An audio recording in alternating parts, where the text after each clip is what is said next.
Well, look what the cat dragged in. Still clinging to that old bag of regrets? You look more pathetic than ever. Get lost. I don't do this. I can't make things right. Please. Make things right, yo a jock.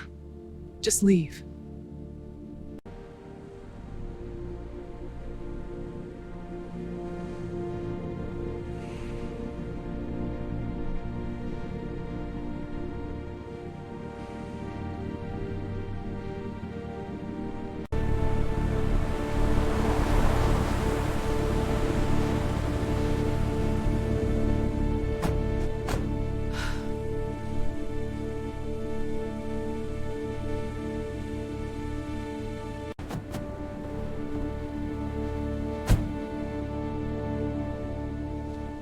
What is this?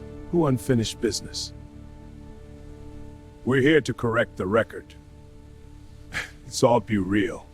The day my own son emptied every dollar from my retirement account, he looked me straight in the eyes and said, "You'll thank me someday, Dad." I wanted to believe there had been some terrible mistake. Instead, I learned that the little boy I had spent my life protecting had carefully planned my betrayal. He thought he had taken everything I had. What Ryan didn't know was that weeks before my savings disappeared, I had made one quiet phone call, a call that would eventually unravel every lie he had built. If you've ever trusted someone with your whole heart and been blindsided by betrayal, I'd love to hear your story in the comments. Let me know where you're watching from and what time it is where you are. And if stories about family justice and second chances speak to you, don't forget to like and subscribe so we can continue this journey together. My name is Jonathan Walker, and for most of my life, I believed a man could survive almost anything. If he worked hard, kept his word, and loved his family the best way he knew how. I was 68 years old when my son Ryan took my retirement money. But to understand why it broke me so deeply, you have to understand what that money meant. It was not just numbers on a bank statement. It was 42 years of early mornings, packed lunches, worn-out shoes, missed vacations, and quiet sacrifices nobody clapped for. It was every double shift I worked at Mercy Valley Hospital in Dayton, Ohio, where I started as a billing clerk and retired as a billing supervisor. It was every Christmas when I told Ryan I did not need anything because I wanted him to have new sneakers.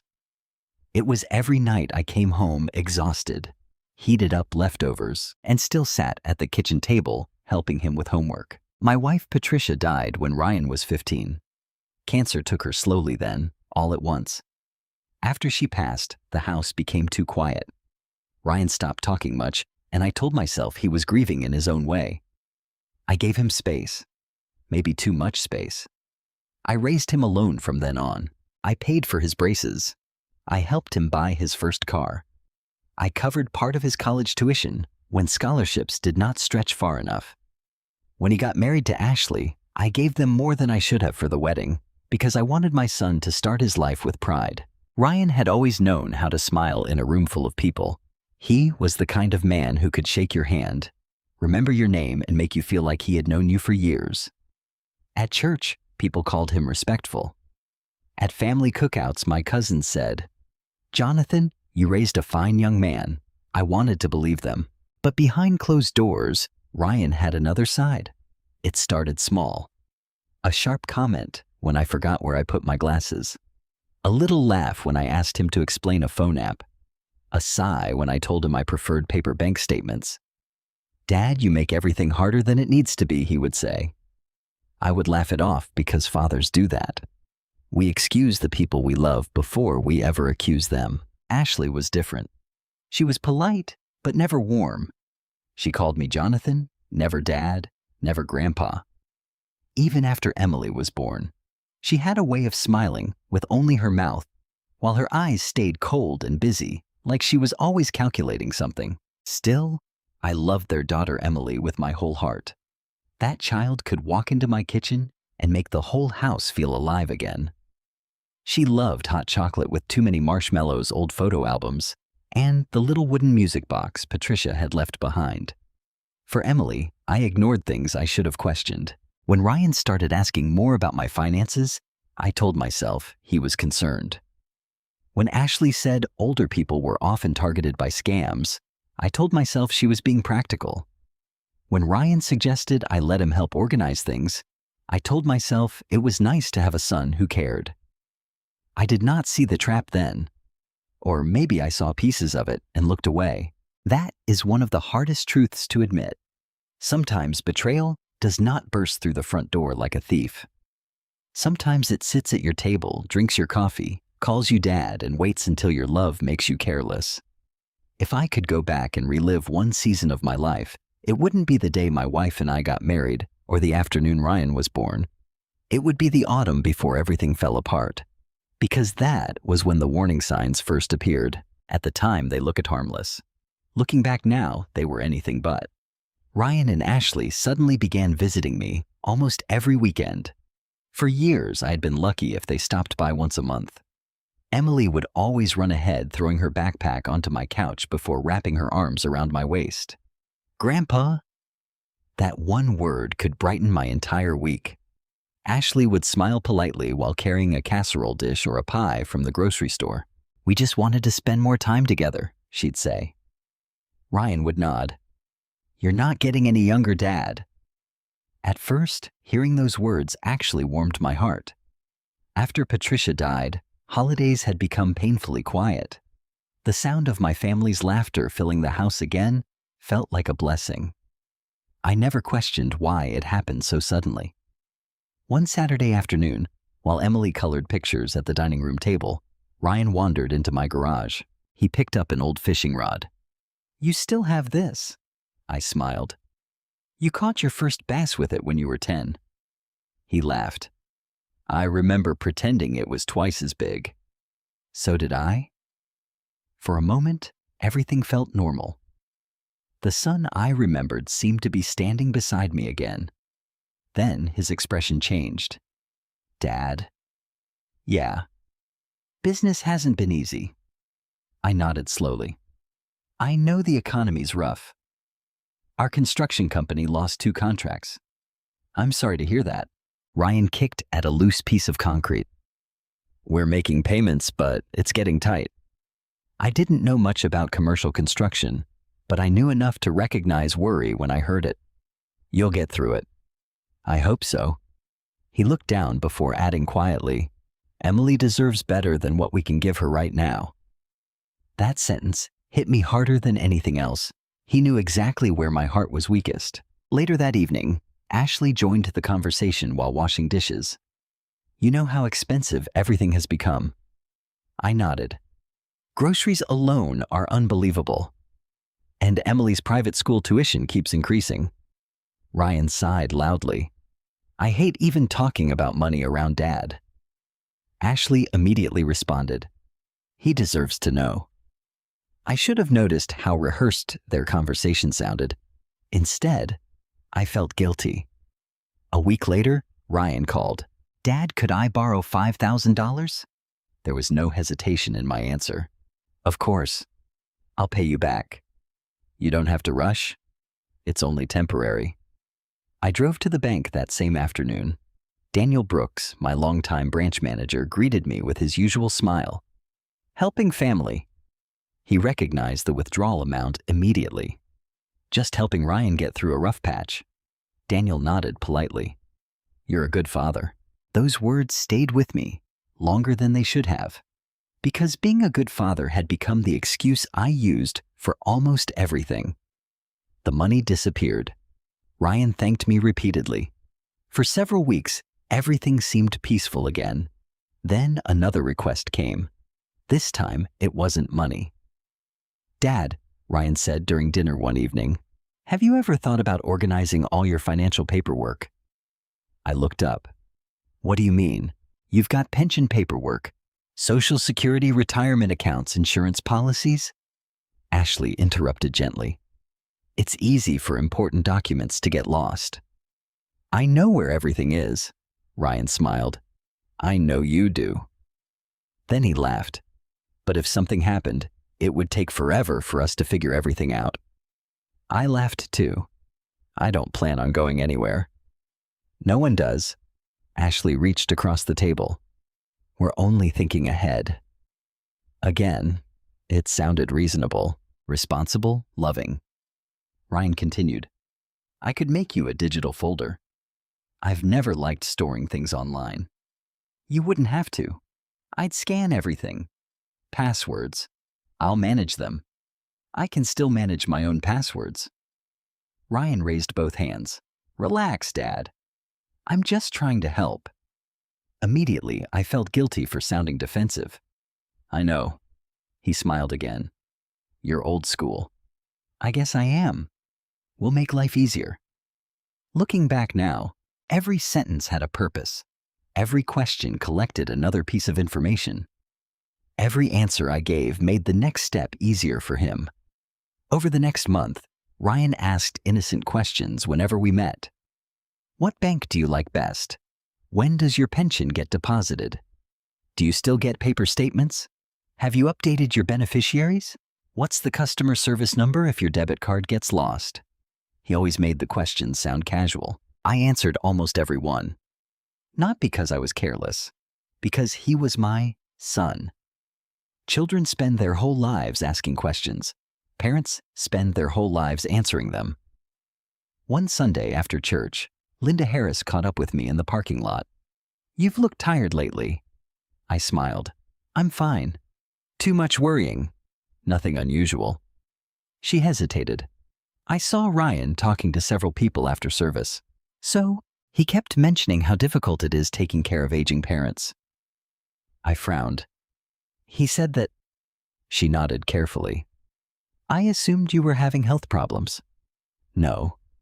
He made it sound like you were becoming forgetful. I forced a laugh. You know Ryan. He exaggerates. Linda wasn't smiling. I've known you for almost 30 years, Jonathan. I know. I just thought you should know.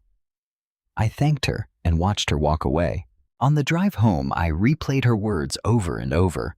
Forgetful, aging, taking care of Dad. It bothered me, but only for a moment. Because by the time I reached my driveway, I had already found excuses. Maybe Ryan was simply worried. Maybe Linda misunderstood. Maybe I was reading too much into it. That is the dangerous thing about love. It teaches you to explain away the very behavior that should make you stop and ask questions. A few days later, Ryan stopped by unexpectedly. He carried 2 coffees. I figured we could spend a little time together. We sat on the back porch, watching the leaves fall from the maple trees Patricia had planted years ago. He looked around the yard. You've taken good care of this place. I've tried. It's probably worth a lot now. I've never checked. You should. I don't plan on selling. Ryan nodded thoughtfully. You never know what the future brings. Those words sounded ordinary then. Today, I know they were anything but. As he drove away that afternoon, I stood on the porch, watching his truck disappear down the street. Something inside me whispered that things were changing. I couldn't explain why. I couldn't point to anything specific. I only knew that the conversations no longer felt natural. They felt deliberate. I ignored that feeling. It would become one of the biggest mistakes of my life. The first piece of mail disappeared on a rainy Tuesday in October. I remember the date because I had been expecting my quarterly retirement statement. I had always preferred paper records. Maybe it was old-fashioned, but holding the statement in my hands gave me peace of mind. Numbers on a computer screen felt temporary. Paper felt real. Every month I had the same routine. I would make a cup of black coffee, sit at the kitchen table Patricia and I had bought 35 years earlier, and slowly go through every page. Pension, Social Security, retirement investments, insurance, utility bills. Nothing fancy, nothing complicated. Just a habit that helped me feel in control of my life. That Tuesday, the statement never came. I figured the mail was simply delayed. It happened sometimes. 3 days later, another envelope was missing. This one was from my insurance company. Again, I didn't think much of it, until I noticed Ashley standing beside my mailbox before I even walked outside. She smiled as though nothing was unusual. I was just checking whether our package accidentally came here. I laughed. It wouldn't be the first time. No. She handed me 2 advertisements. Only junk mail today. I thanked her. As she drove away, something felt odd. She had been holding my mail. Not theirs, mine. I told myself it meant nothing. The following week, Ryan stopped by after work. "Dad, did your retirement statement ever arrive?" His question caught me off guard. "I don't think so." Huh. He scratched his chin. "Maybe you should switch to electronic statements. I've always liked paper. They get lost. So do emails." He laughed. "Fair enough." Then he changed the subject so quickly that I forgot about it. Or at least I tried to. Over the next several weeks, little things kept happening. My online banking password suddenly stopped working. The bank's fraud alert emails disappeared. One afternoon, I found an unopened envelope already sitting in my recycling bin. I had never thrown it away. Someone else had. When I picked it up, Ashley walked into the kitchen carrying groceries. "Oh." She looked surprised. "I thought that was junk." It wasn't. "I'm sorry." She smiled politely. "These companies all look the same. It happens." Again. I let it go. Today, I still ask myself why. Maybe because accusing your own family feels impossible until the evidence becomes undeniable. Maybe because trusting someone for 40 years doesn't disappear overnight. Or maybe because fathers are trained to give their children the benefit of the doubt long after they have stopped deserving it. Thanksgiving arrived a few weeks later. Ryan insisted everyone celebrate at my house. Ashley handled the cooking. Emily decorated cookies with orange frosting. The smell of roasted turkey filled every room. From the outside, we looked like the perfect American family. Halfway through dinner, my cousin Michael asked me how retirement was treating me. "It's quieter than I expected." Ryan laughed before I could say anything else. "Dad has too much free time." Everyone chuckled. "You know what he spent 2 hours doing last week?" I looked at him. "What? You couldn't remember the password to your own email." The table laughed again. I smiled politely. "I eventually figured it out." Ryan grinned. "After calling me 3 times, I called once. Felt like 3. More laughter. I noticed Ashley smiling without saying a word. Then Ryan added something that made my stomach tighten. "I keep telling him it's time someone younger started helping with his finances." Several heads nodded. My Aunt Susan smiled sympathetically. "It gets harder as we get older." I forced another smile. "I'm managing just fine." Ryan reached across the table and patted my shoulder. "I know you think that." The room went quiet for only a second, just long enough for everyone to hear exactly what he meant. Not that I was capable, but that I only believed I was. The conversation moved on. Mine didn't. For the rest of dinner, I barely tasted the food. I kept replaying that sentence. "I know you think that." It sounded less like concern, more like preparation. After everyone left, I stood alone washing dishes. The house was finally quiet again. I stared out the kitchen window toward the backyard where Ryan used to play baseball with me. Back then, every scraped knee had sent him running into my arms. Now, he had somehow become a stranger sitting at my own dinner table. A few days later, I met Linda Harris for coffee after Bible study. She watched me stir my coffee without taking a sip. "Something's bothering you." "I've just been thinking." "About Ryan." I looked up. "Why would you say that?" She hesitated. "I wasn't sure whether I should mention it." "You can tell me." "I heard him talking with another couple after church." My chest tightened. "What did he say?" "He mentioned you've been forgetting important things." I stayed silent. "He also said you're becoming overwhelmed by paperwork." I frowned. "I've never told him that." "I didn't think so." She leaned closer. "Jonathan?" "Yes?" "I've volunteered with seniors for years." "So?" "I've seen families quietly build a story before. What kind of story? One that makes everyone believe an older parent can't manage their own affairs anymore. The words landed heavily between us. You think Ryan would do that? I don't know. I raised him. I know. He isn't cruel. Linda looked down into her coffee. Sometimes people don't become cruel overnight. They become desperate first. I wanted to disagree. Instead, I changed the subject. When I got home that afternoon, Ryan was already waiting in my driveway. He smiled as though nothing in the world was wrong. Perfect timing. What are you doing here? I brought dinner. We carried the bags inside. While I unpacked containers onto the kitchen counter, Ryan wandered into my home office. When I joined him, he was looking at my filing cabinet. You really keep everything. I like being organized. He chuckled. Old school organized. He opened one drawer. Inside were folders labeled taxes, insurance, retirement, pension, house deed. He whistled softly. You've got your whole life in here. I gently closed the drawer. That's why it's locked. Ryan smiled. Smart. For a brief second, I thought I saw disappointment flash across his face. It disappeared almost immediately. During dinner, he casually asked another question. Do you still keep all your important passwords written down somewhere? I laughed. You sound like a banker. I'm serious. No? Good. Then he smiled again. Just checking. That night, I couldn't sleep. Nothing dramatic had happened. No arguments, no accusations, no obvious crime. Only questions, only little comments. Only tiny moments that refused to fit together.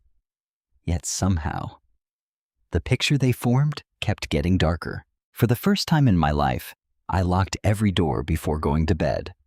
Not because I was afraid of strangers, because without wanting to admit it, I had started wondering whether the greatest danger to my future already knew exactly where I lived.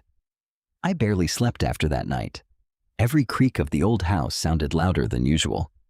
Every passing car made me glance toward the front window. By sunrise, I had convinced myself I was being ridiculous. Ryan was my son. Families had disagreements. That didn't mean they were plotting against one another. I made myself a pot of coffee, read half the newspaper, and decided I was letting Linda's words get inside my head. Then my phone buzzed. It was an email notification from my bank. Your monthly account summary is now available. That was strange. I had never enrolled in paperless statements. I frowned and tried to log into my online banking account. My password didn't work. I tried again. Still nothing. On the third attempt, my account became temporarily locked. I stared at the screen. That's impossible. I had used the same password for years, unless someone had changed it. My heart started beating faster. Instead of calling Ryan like I normally would, I grabbed my jacket and drove straight to First National Bank. The 20-minute drive felt twice as long. Every red light seemed determined to slow me down. When I walked through the front doors, Daniel Brooks spotted me immediately. Jonathan? His smile faded the moment he saw my face. You okay? I need to look at my retirement account. He nodded without asking another question. Come into my office. Daniel had managed that branch for almost 15 years. He knew my late wife. He remembered Ryan as a teenager, opening his first checking account. If anyone could explain what was happening, it was him. He logged into the system while I sat silently across from his desk. For nearly a minute, he didn't say anything. His eyes moved slowly across the monitor. Then he stopped. His expression changed. Jonathan? What is it? He looked at me carefully. When was the last time you reviewed this account? 3 months ago. He swallowed. I think you should take a look. He turned the monitor toward me. At first, I didn't understand what I was seeing. Then, my eyes found the balance. I blinked. Once, twice, 3 times. No. Almost $280,000. Gone. 42 years of saving, years of overtime, years of skipped vacations, years of saying no to myself so retirement would be secure. Gone. There has to be a mistake. Daniel remained quiet. There was a transfer. I've never authorized a transfer. It was processed electronically. I didn't do it. I understand. No. I leaned closer to the screen. I physically did not authorize this. Daniel clicked into another page. The transfer occurred 19 days ago. 19th? Yes. I would have known. He hesitated. The records indicate notification emails were sent. I never received them. They weren't returned. I never saw them. Daniel frowned. That's unusual. He opened another screen. There are also electronic authorization forms. I've never signed anything. They contain your digital signature. I stared at him. I've never used a digital signature. He slowly printed several pages. When he handed them across the desk, I recognized my name immediately. Jonathan Walker. The signature looked almost perfect. Almost. Someone had copied the way I crossed my T. Someone had copied the curve beneath my last name, but it wasn't mine. The pressure points were wrong. The spacing was different. I didn't sign this. Daniel nodded slowly. I believe you. You do. I've known your signature for years. He pointed toward the paper. It resembles yours. But it doesn't look natural. For the first time that morning, I felt a tiny spark of hope. What happens now? He sighed. Unfortunately. That single word crushed it. The transfer appears valid within our system. What does that mean? It means we can't simply reverse it. I've been robbed. I know. Do you know where the money went? Daniel hesitated again. I probably shouldn't tell you, Daniel. But I think you deserve to know. He clicked another screen. The destination account appeared. Walker Development Group, LLC. I frowned. That name sounded familiar. Then I realized why. Ryan's company. My mouth went dry. No. Daniel looked at me with genuine sympathy. I'm sorry. There has to be another Walker Development. He slowly shook his head. The account holder is Ryan Walker. For several seconds, I couldn't hear anything. The room became strangely quiet, almost hollow. I wasn't thinking about money anymore. I was thinking about Ryan at 7 years old sitting beside me on a fishing dock, asking whether fish ever got lonely. Ryan at 16, crying after his first heartbreak. Ryan at 28 hugging me after Emily was born. Those memories collided violently with the screen in front of me. None of it made sense. My son, my own son. I whispered the words before I even realized I was speaking. He stole from me. Daniel didn't answer. He didn't need to. The evidence answered for him. After several minutes, he slid another document toward me. I'd recommend filing a fraud investigation. I stared at it. If I sign this, it begins an internal review. They'll investigate Ryan, if the evidence leads there. I picked up the pen, then stopped. My hand wouldn't move. I wasn't afraid of losing money anymore. I was afraid of what came after. Because once I signed that paper, there would be no pretending this was a misunderstanding. No pretending my son had made an honest mistake. No pretending we were still the family I thought we were. Daniel quietly placed the pen back on the desk. You don't have to decide today. I nodded. Thank you. Before leaving, he said something that stayed with me. Jonathan? Yes. If this wasn't authorized, it wasn't. Then whoever did this knew your financial life extremely well. I closed my eyes. Only a handful of people knew those details. One of them was Ryan.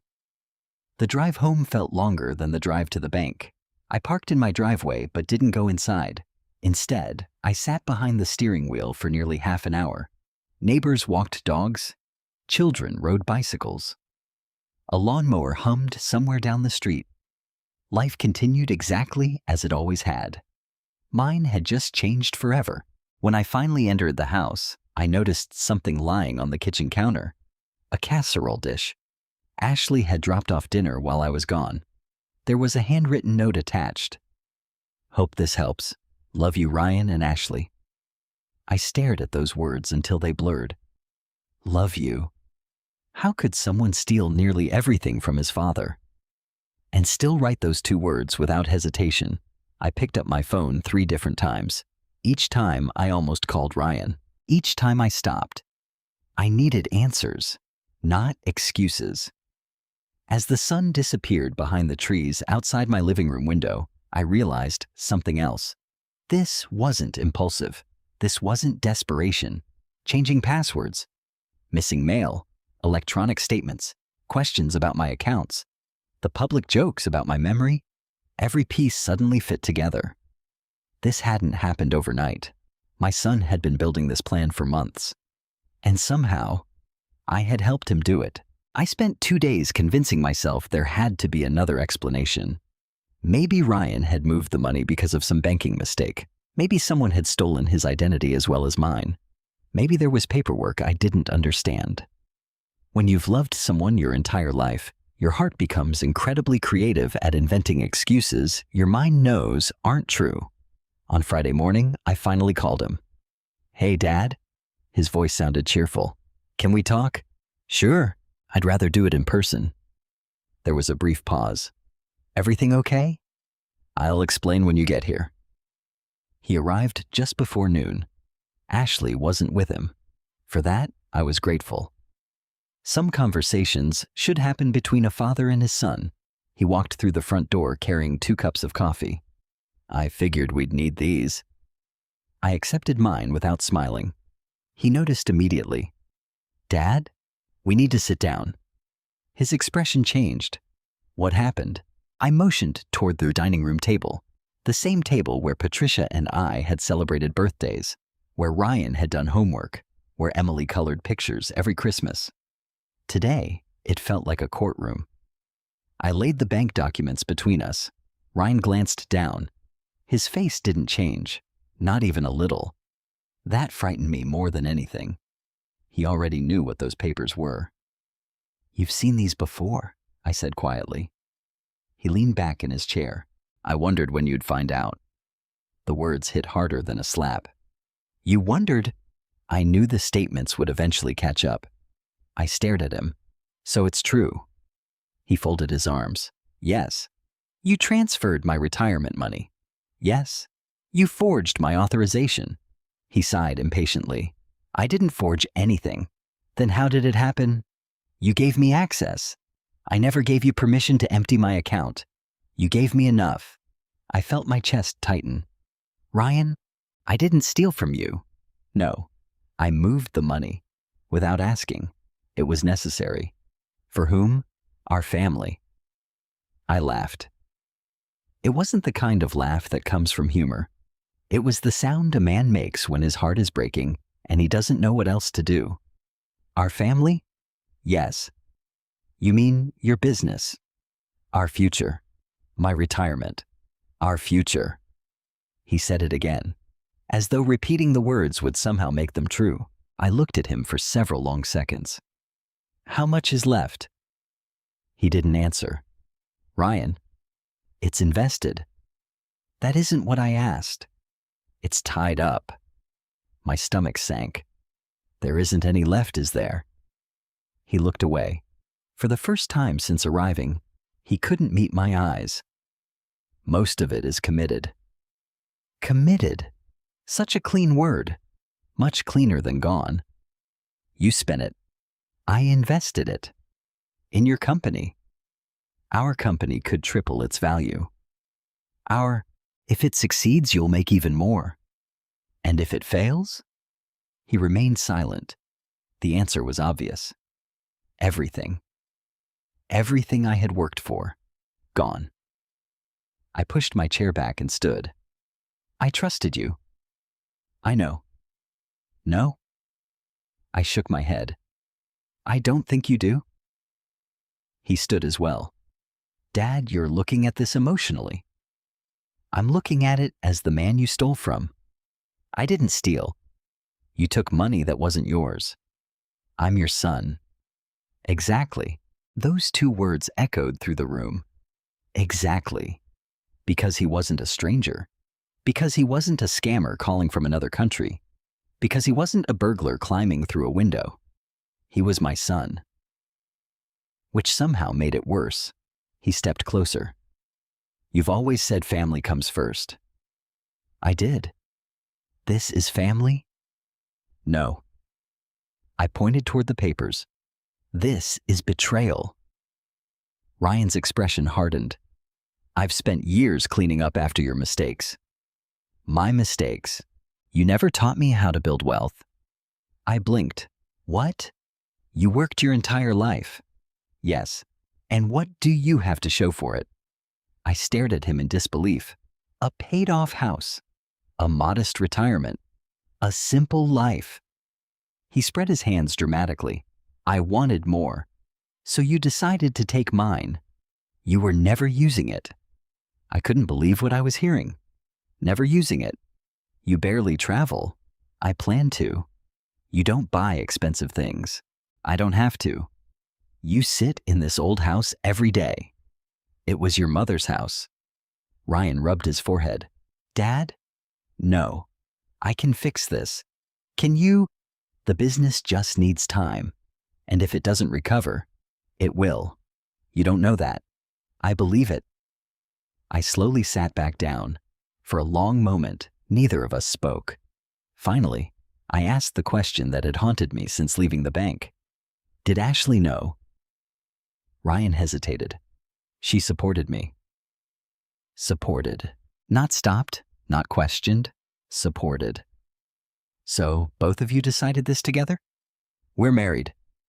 That wasn't my question. He looked down. Yes. I closed my eyes.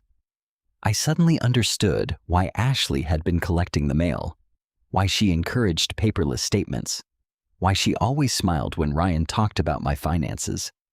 They hadn't been helping me. They had been helping each other. Ryan broke the silence. Dad. What? You always taught me to protect my family. I did? That's exactly what I'm doing? No. I opened my eyes again. You're protecting yourself. His patience finally disappeared. You don't understand how much pressure I'm under. Then tell me. The business is failing. I waited. We owe investors. I waited again. The bank was about to call our loan. And I couldn't let everything collapse. So you chose my retirement instead. You weren't going to lose it forever. You don't know that. I'll pay you back. When? As soon as things recover. And if they don't, they will. Again. Hope, not certainty. Hope. He had gambled 42 years of my life on hope. Then he said something I will never forget. You owe me this. The room became completely silent. I owe you. You gave Mom everything. I felt my heart stop. What does your mother have to do with this? You spent money taking care of her. She was dying. You emptied savings to pay medical bills. I would have spent every dollar again. You never invested like successful people. I invested in my family. He laughed bitterly, and look where that got you. That sentence shattered something inside me, not because it insulted me, because it insulted Patricia, the woman who had loved him with every breath she had left. I stood. The conversation was over. You should leave. Dad? Now. He looked frustrated. You're making a mistake. No. I opened the front door. I made my mistake years ago. What does that mean? I confused unconditional love with unconditional permission. For the first time, Ryan looked uncertain. You'll calm down. I didn't answer. We'll figure this out. Still nothing. He stepped onto the porch. Just before he reached his truck, he turned around. Oh, I looked up. One more thing. What? It would be better if you didn't involve lawyers. I felt a chill run through my body. Why? It'll only make this uglier. I think you already accomplished that. He sighed. Dad, if this becomes public, what? It could hurt Emily. There it was, the final weapon. Emily. He knew exactly where to strike. Before I could respond, Ashley's SUV pulled into my driveway. She stepped out, walked over calmly, and slipped her arm around Ryan. I told you this would be difficult. Then she looked directly at me. If you love Emily, she paused just long enough for every word to land. Don't force us to make hard decisions. I understood immediately. If I fought back, they would keep my granddaughter away from me. Neither of them needed to say another word. The threat hung in the air long after they drove away. I stood alone on my porch, watching the empty street. For a few terrifying minutes, I honestly considered giving up. Maybe they were right. Maybe keeping quiet was the only way to stay in Emily's life. Then my eyes drifted toward the bookshelf inside my living room. Hidden behind a row of old family photo albums was a small wooden box Patricia had once used for sewing supplies. Inside that box was the notebook Thomas Reed had told me to keep. And suddenly, I remembered something even more important. Weeks before I ever discovered the missing money, I had made one quiet phone call. At the time, I thought I was simply asking an old friend for advice. Now I realized it might have been the one decision that could still save everything. That night, I pulled the old wooden sewing box from the top shelf of the hallway closet. It still smelled faintly of cedar. Patricia had kept buttons, needles, and small spools of thread inside it for years. After she passed away, I couldn't bring myself to throw it out. Instead, I quietly repurposed it.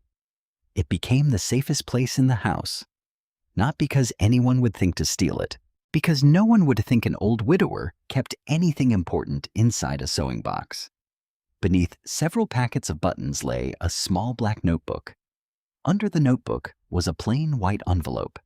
Inside the envelope was the business card that had changed everything. Thomas Reed, retired financial crimes investigator. I picked up the card and remembered the afternoon I had called him.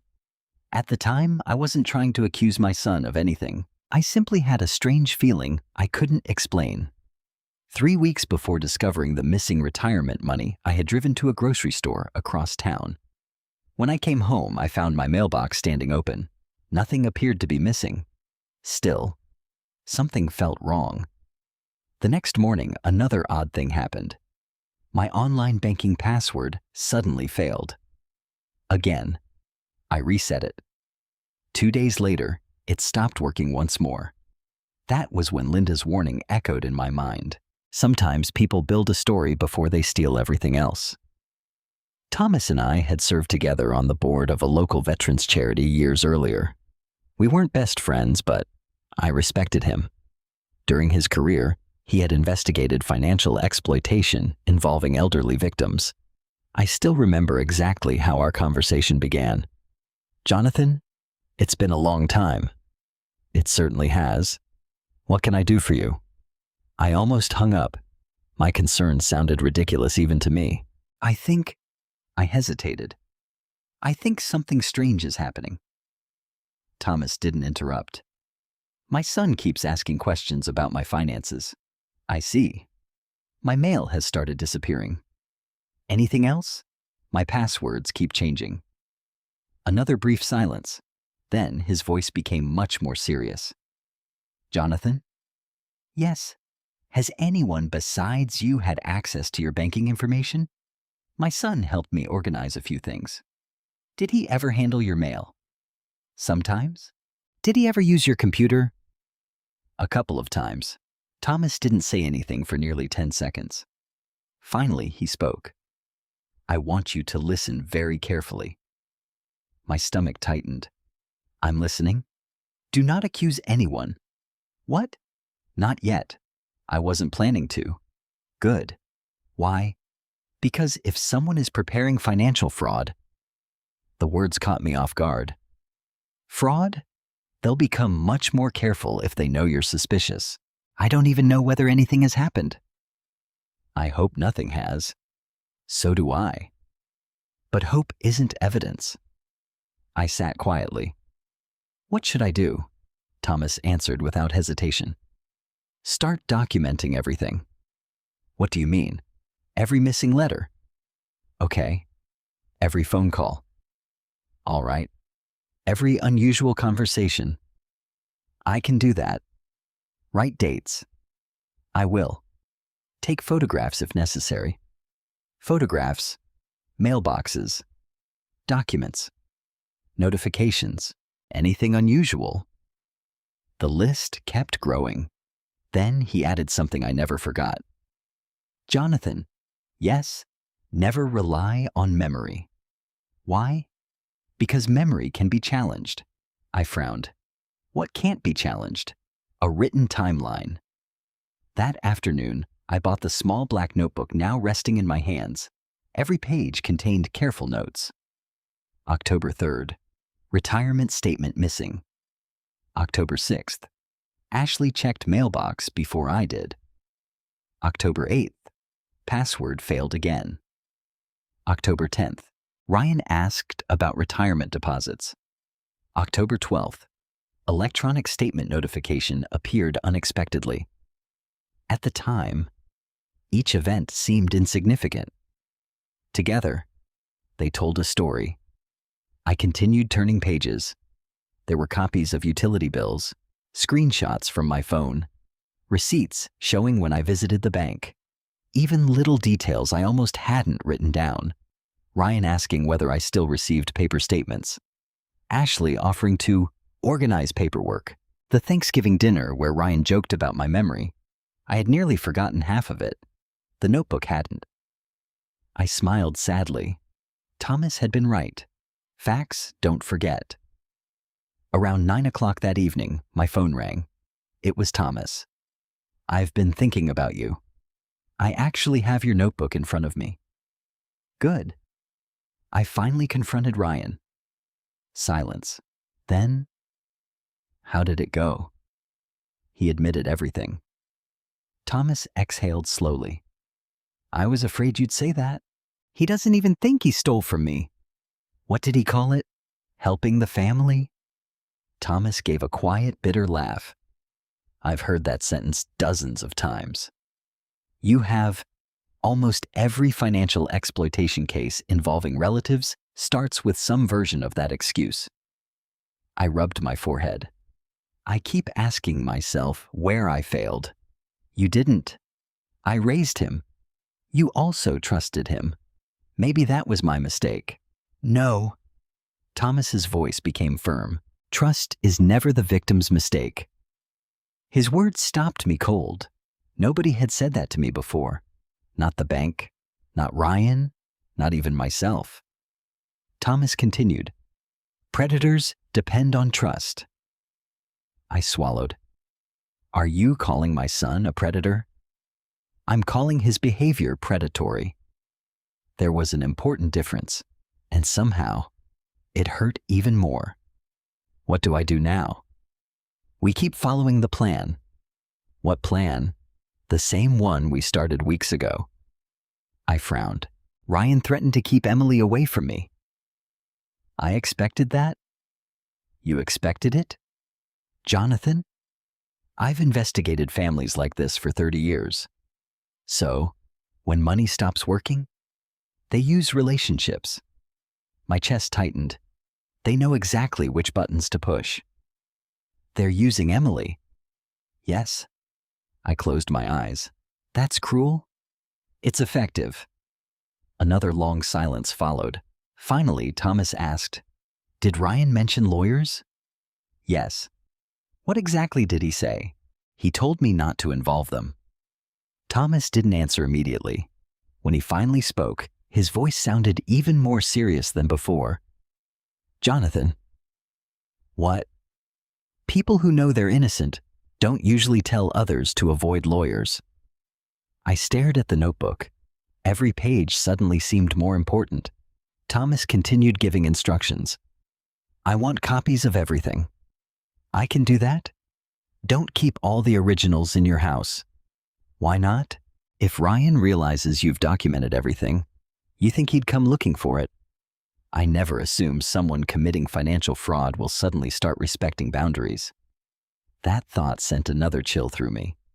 I'll make copies tomorrow. Good.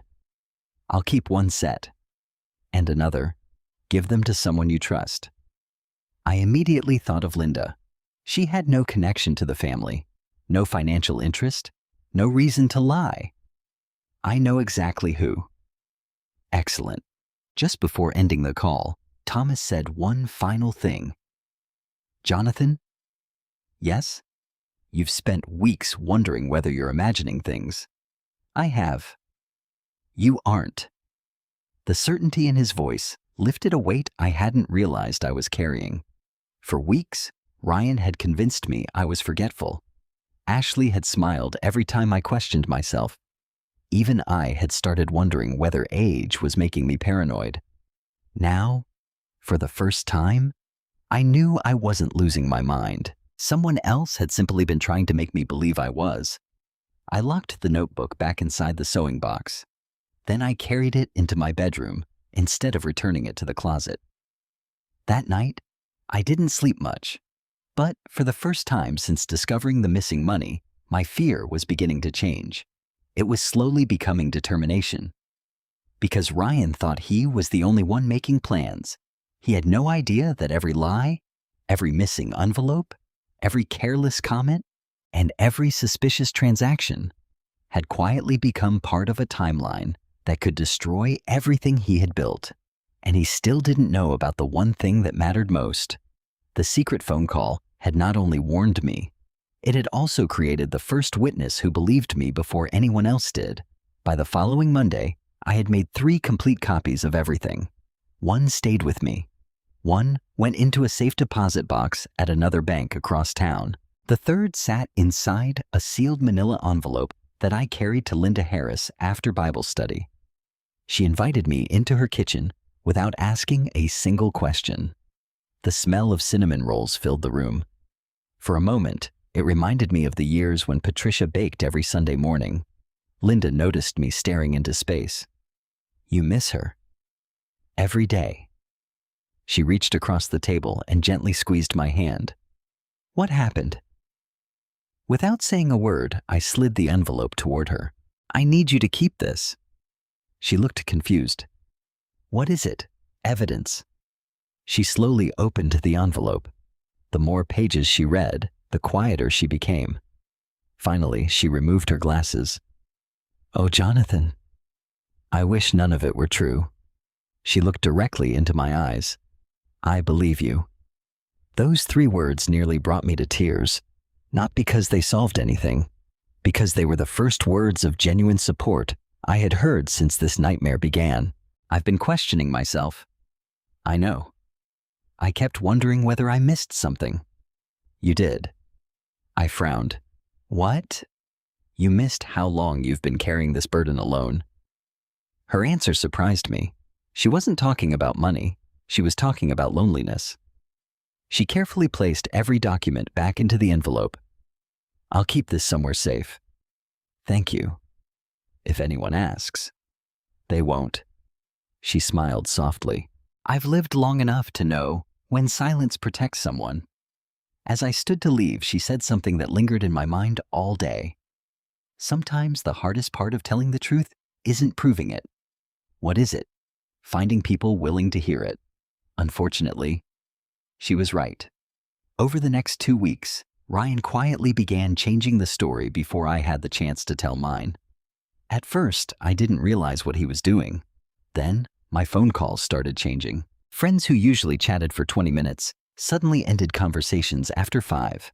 Neighbors waved from across the street, but didn't stop to talk. People at church smiled politely. Yet, something felt different. One Sunday after the service, I overheard 2 men talking near the parking lot. I heard Jonathan's having memory problems. So did I.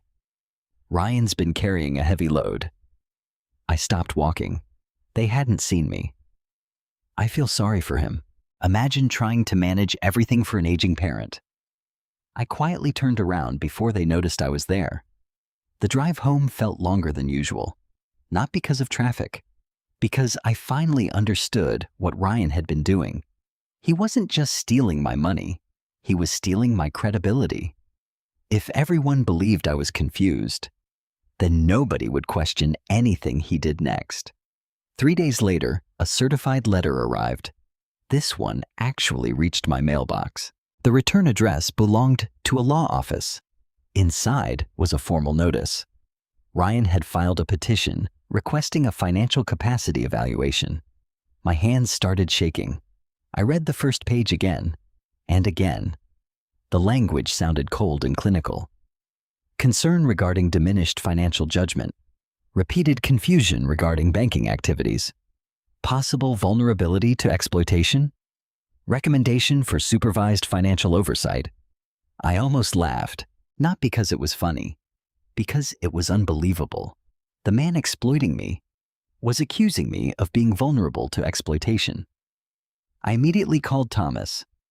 They've filed paperwork. I expected they might. How? Once financial abuse begins, legal control often becomes the next objective. They want control over everything. Exactly. My accounts. Yes. My house. Likely. My future. Thomas paused. And your credibility. That word again. Credibility. Ryan knew he couldn't simply explain away a missing retirement account forever. Eventually, someone would ask questions, unless nobody believed me anymore. Thomas instructed me not to respond emotionally. We'll answer through proper legal channels. What if people believe him first?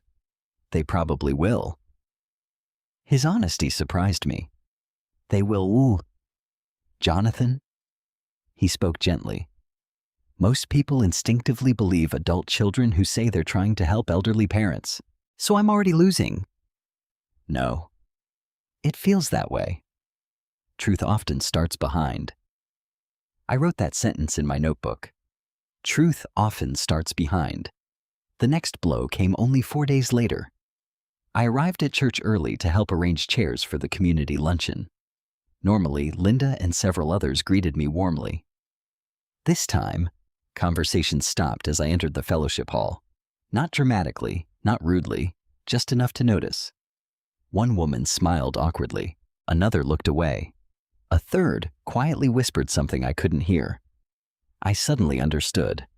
Ryan had been talking. Linda walked over immediately. Ignore them. I wasn't saying anything. I know. She lowered her voice. He told several people you're becoming forgetful. I sighed. I figured. He also said you're refusing help. I see. And she hesitated. What? He implied you're making accusations because you're confused. I looked around the room. Almost every face belonged to someone who had known me for years. People who attended Patricia's funeral. People who watched Ryan grow up. People who celebrated Emily's birth. Now, some of them looked at me with pity. Not respect. Pity. That hurt more than I expected. After lunch, I sat alone in my car for nearly half an hour before driving home. I kept asking myself one question. How many lies does it take to erase 40 years of honesty? Apparently, not very many. That evening, Ryan called. I almost didn't answer. Hi, Dad. What do you want? I heard you received the legal notice. I did. I'm only trying to protect you. From whom? A long silence followed. From making financial mistakes. I laughed bitterly. The only financial mistake I made was trusting you. He ignored the comment. You should cooperate. Why? It'll make everything easier. For you. For everyone. There it is again. What? You keep confusing everyone with yourself. Ryan sighed heavily. You've changed. No. I finally started seeing clearly. His voice became colder. If you fight this, I will. People are going to think you're unstable. Maybe. They'll wonder why you're accusing your own son. I don't care. You should. Why? Because once your reputation is gone, he paused deliberately. It's almost impossible to get it back. After hanging up, I sat quietly in my living room. Ryan thought he had cornered me. He believed public opinion mattered more than facts. Maybe he was right. For a while. But facts have one advantage over lies. They don't change. And hidden inside my notebook, inside Linda's envelope, inside Thomas's files, the truth was waiting patiently. Ryan just didn't know how close it was to catching him. The following Tuesday, Thomas drove me to meet Margaret Collins. Her office was nothing like the polished law firms you see on television. It occupied the second floor of a renovated brick building in downtown Dayton, above a small bookstore and across the street from the county courthouse. The waiting room was simple. A few framed photographs, several shelves filled with legal books, a coffee machine that looked older than I was. For some reason, the ordinary atmosphere made me trust the place immediately. Margaret stepped into the reception area exactly on time. She was in her early 60s, wearing a navy blue suit and silver reading glasses that rested low on her nose. There was nothing dramatic about her appearance. But the moment she shook my hand, I understood why Thomas had recommended her. She looked directly into my eyes, not through me, not around me, at me. Mr. Walker, please call me Jonathan. She smiled. Only if you call me Margaret. Thomas chuckled. I told you two would get along. We settled into her conference room. I placed my notebook, bank statements, photographs, and copies of every document onto the table. Margaret didn't interrupt while I spoke. She simply listened. For nearly 45 minutes, I walked her through everything. The missing mail, the changing passwords, Ryan's questions about my accounts, Ashley checking the mailbox, the Thanksgiving dinner, the transfer, the confrontation, the threats involving Emily, the petition questioning my mental competence. When I finished, the room became completely silent. Margaret folded her hands. Jonathan, yes? I need to ask you something. Of course. Have you changed any part of this story because Ryan is your son? The question surprised me. I don't understand. Have you softened anything? I looked down, then I nodded. I probably have. Thomas wasn't surprised. Margaret wasn't either. Most parents do. She leaned forward. I need the version that hurts. For several seconds, I couldn't speak. Finally, I told her about Patricia. About Ryan saying I had wasted money trying to save his mother's life. I hadn't mentioned that to Thomas. I hadn't written it in the notebook. Somehow saying it aloud made it real. Margaret closed her eyes for a moment. Then she quietly said, that wasn't about money. No. It was about removing your guilt. I frowned. What do you mean? If Ryan can convince himself you're responsible for his problems, he won't feel responsible for stealing. Exactly. For the first time since all of this began, someone wasn't just looking at the financial documents. She was looking at the psychology behind them. Margaret spent the next hour reviewing every page I had brought. Occasionally, she circled something with a red pen. Sometimes she made notes. Sometimes she simply frowned. Finally, she reached one electronic authorization form from the bank. Daniel said this looked wrong. He was right. You agree? I do. She turned the document toward me. See this timestamp? I looked carefully. I don't understand it. This authorization was supposedly completed from your home computer. Yes. But, she pointed to another line. The IP address doesn't match your internet provider? I blinked. So unless you secretly filed this paperwork from another location, I didn't? Someone used a different network. Thomas smiled slightly. Good catch, Margaret nodded. It gets better.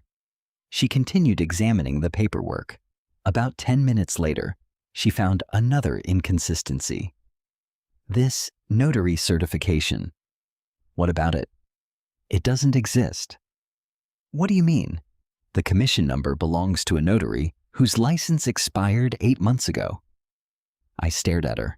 So whoever prepared this either copied an old template or never expected anyone to verify it. Thomas let out a low whistle. That's amateur. Margaret smiled. Greedy people often become careless. Hope slowly began replacing the heaviness in my chest. For weeks, I had felt as though Ryan had covered every track. Now, little cracks were appearing. Margaret wasn't finished. She requested authorization to obtain additional financial records. By late afternoon, more documents arrived electronically from the bank. She reviewed each one carefully. Then she suddenly stopped. Jonathan? Yes. Have you ever taken out a home equity loan? No. Never. She turned her monitor toward us. There it was. A loan application. $120,000. Using my house as collateral. My signature appeared on the final page. Again? It wasn't mine. I felt sick. I've never seen this. I believe you. Thomas leaned closer. When was it filed? Margaret checked. About 6 months ago. Before the retirement transfer. She nodded slowly. This wasn't a single event. No, it was a campaign. Campaign. That word fit perfectly. Ryan hadn't stolen from me once. He had been attacking every part of my financial life for months. Margaret continued tracing the paperwork. Eventually, another pattern emerged. Every fraudulent document connected back to one place.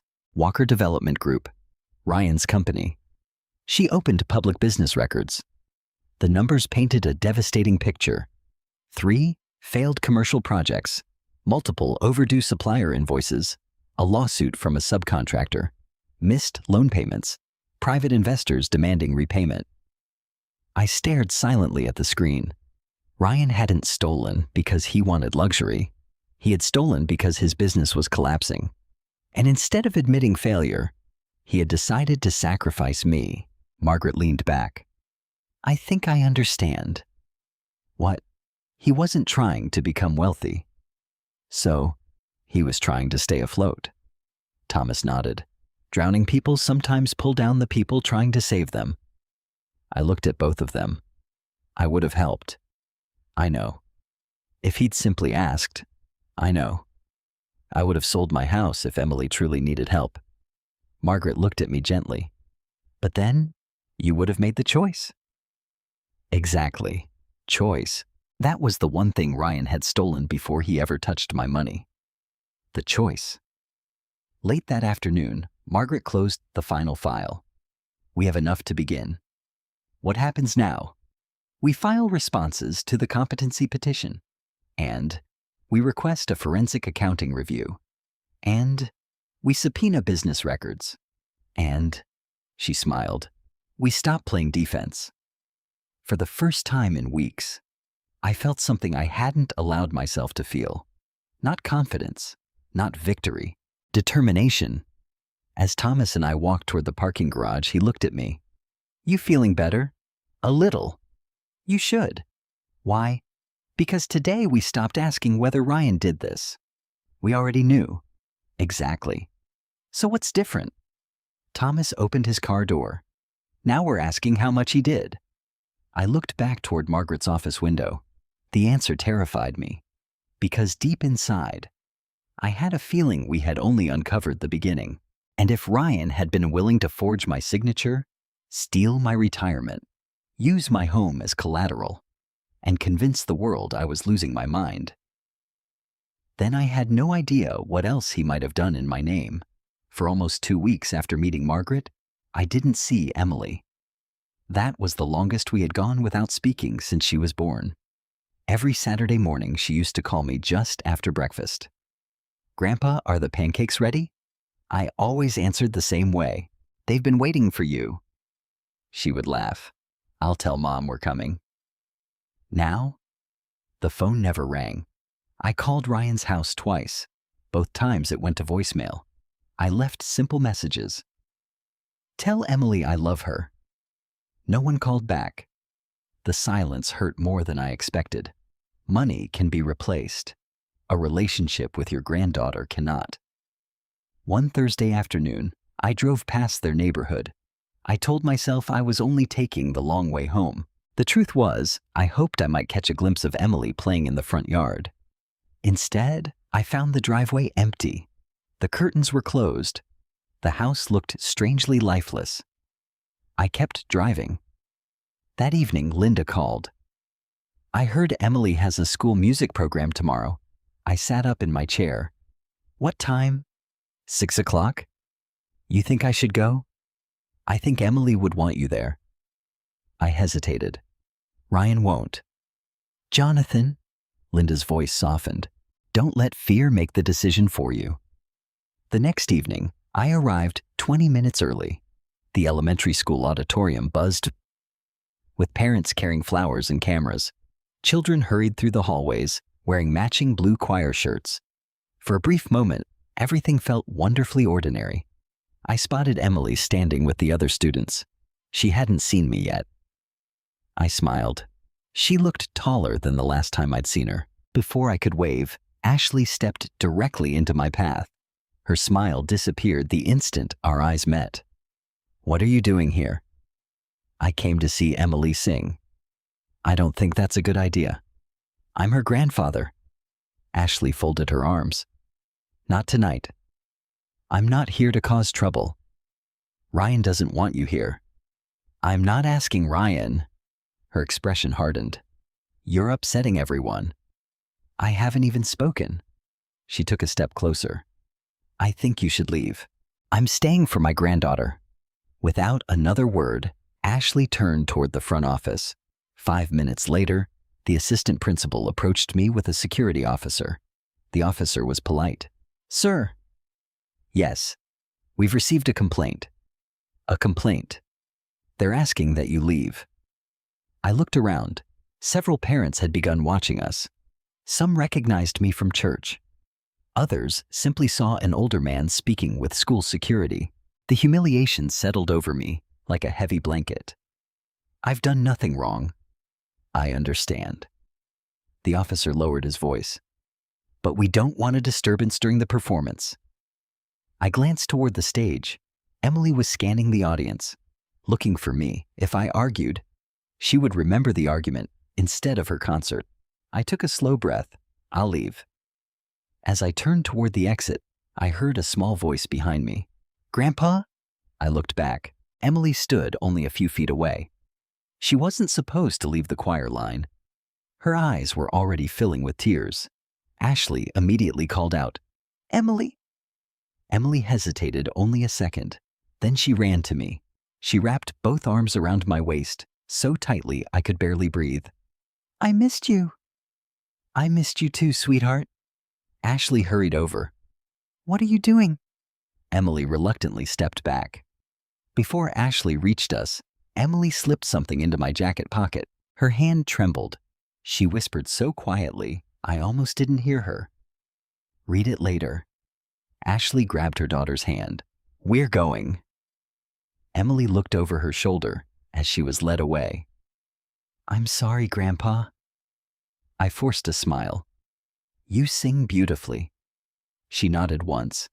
Then she disappeared backstage.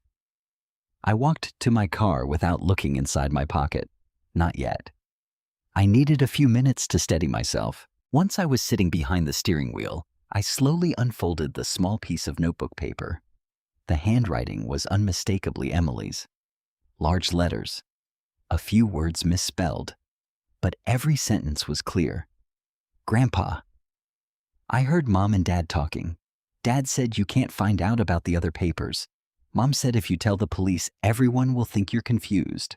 I don't understand why they're lying. I love you. Please don't be mad at me. I read the note 3 times, then a 4th. The phrase that refused to leave my mind wasn't, "I love you." It was, "The other papers?" Other papers. Not just my retirement account, not just the home equity loan. There were more documents, more lies, more fraud. My phone rang before I even started the engine. It was Margaret. "Jonathan, I just left Emily's school." "How did it go?" I laughed quietly. "It was awful." "What happened?" I told her everything. Ashley confronting me, school security, Emily's hug, the handwritten note. Margaret became very quiet. Finally, she asked, "Can you bring me that note tomorrow morning?" "Of course. It may not prove fraud by itself." "I understand." "But," her voice became more deliberate, "it tells us something extremely important." "What?" "Ryan and Ashley know they're hiding additional documents." I looked down at Emily's note again. "I think you're right. And there's something else." "What?" "They're scared." I frowned. "Scared?" "If they weren't." She paused. "They wouldn't be working so hard to isolate you." That observation struck me harder than I expected. For weeks, I had viewed myself as the frightened one. Maybe I wasn't. Maybe the people pretending to be in control were beginning to panic. The next morning, I handed Emily's note to Margaret. She carefully placed it into a protective folder. "We'll preserve this." Thomas, who had joined us, looked thoughtfully at the page. Children usually tell the truth. "They don't know how to construct complicated lies," Margaret added. I nodded. "Emily doesn't even understand what she's overheard." "Exactly." Margaret closed the folder. "Which makes her words even more believable." Before I left her office, she handed me a list. "What is this? Every financial institution where Ryan's company has filed documents during the last 3 years." I counted them. There were 6. Why so many? That's exactly what we're going to find out. As I walked toward the elevator, one thought stayed with me. Ryan believed keeping Emily away from me would make me surrender. Instead, Emily had unknowingly handed me the first clue that there was an even bigger secret hidden beneath everything we had already uncovered. And whatever those other papers were, I had a feeling they would change this case completely. I didn't sleep much after reading Emily's note.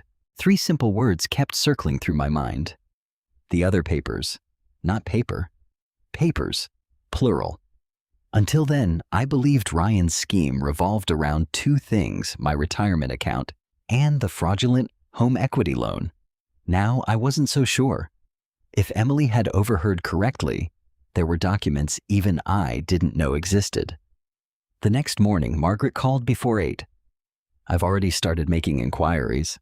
"That was fast." "I don't like waiting." "Neither did I.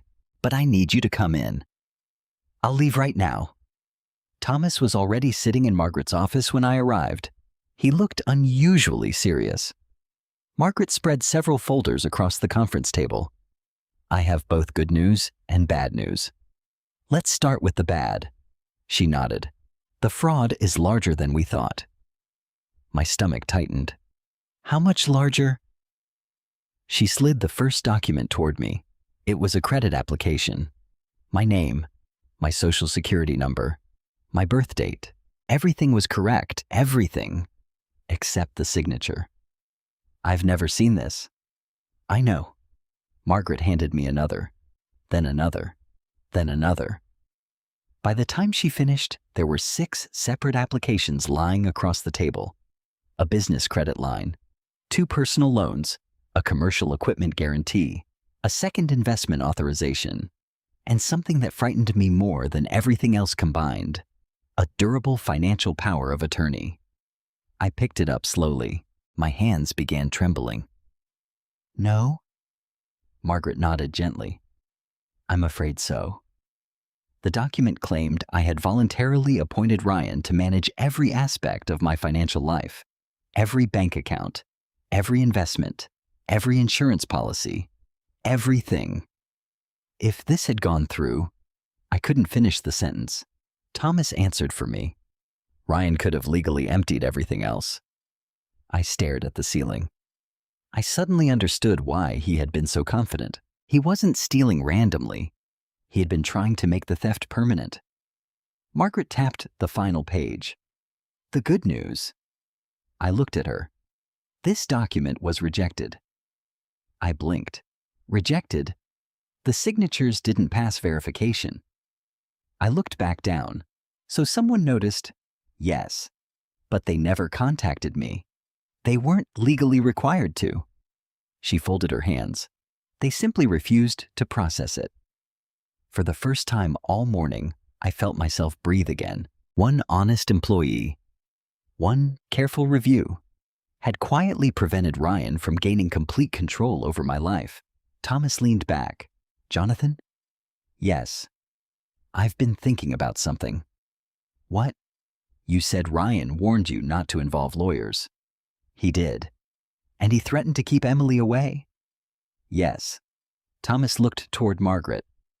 They're nervous. Margaret nodded. I agree. I frowned. They don't look nervous. They're pretending. She smiled faintly. Confident people don't isolate witnesses. Witnesses? Emily. I hadn't thought of my granddaughter that way. To me, she was simply family. To Margaret, she was becoming evidence. The rest of the morning was spent building a timeline. Margaret placed a giant sheet of paper across the conference table. One side listed dates, the other listed events. Password changes, missing mail, bank transfers, forged signatures.